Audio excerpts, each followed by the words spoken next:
Iswadi Muni cadangkan supaya Presiden UMNO tidak mencalonkan Dr. Akmal sebagai calon dalam pilihan raya umum ke-16. Sebenarnya saya malas nak buat BTT berkenaan dengan parti PKR ni. Saya tak nak ulas berkenaan parti orang. Saya hanya bercerita sambil-sambil dalam live berkenaan PKR apa yang berlaku dalam pemilihan parti. Bila Iswadi Muni sudah mula memberikan cadangan, pandangan, pendapat kepada Presiden UMNO supaya Dr. Akmal tidak diletakkan sebagai calon dalam pilihan raya umum ke-16, so saya pun ingin memberikan cadangan kepada Iswadi Muni. Saya rasa patut kamu mencadangkan Presiden parti kamu supaya fikir dua kali untuk meletakkan Nurul Izzah dalam kem Presiden. Kerana Nurul Izzah tewas sebelum ini di Pematang Pauh. Gagal mempertahankan kerusi Pematang Pauh. Kita lihat kandidat Nurul Izzah sewaktu menjadi adun dulu pun tak berapa cemerlang.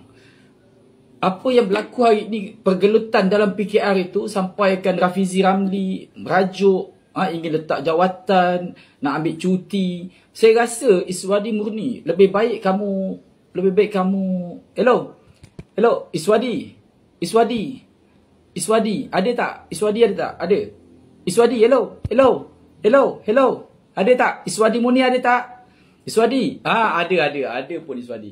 Iswadi, Tuan Iswadi, lebih baik kamu jaga isu dalaman parti kamu. Tak payah sibuk Dr. Akmal.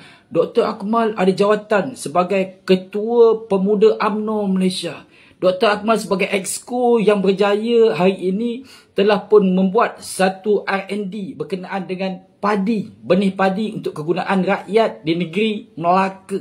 Dr. Akmal adalah ketua bahagian UMNO yang melanggar ketua bahagian sebelum ini. Hebat, dahsyat Dr. Akmal. Iswadi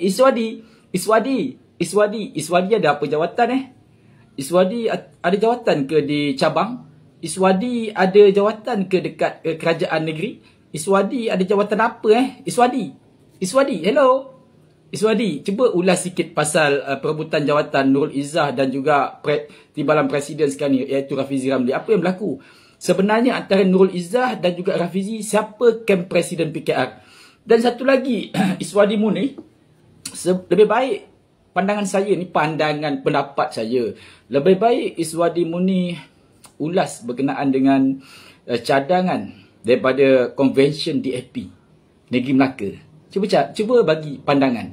Dekat Melaka kamu nak 50-50. Dekat Selangor sebagai jawatan untuk ahli majlis tak nak bagi 50-50 dengan UMNO. Cuba Iswadi Muni ulas sikit cadangan itu Dekat Selangor tak nak bagi 50-50. Dalam pentadbiran di peringkat majlis daerah tak nak bagi. Dekat Melaka nak 50-50. Iswadi Muni, Assalamualaikum. Salam perjuangan reformis.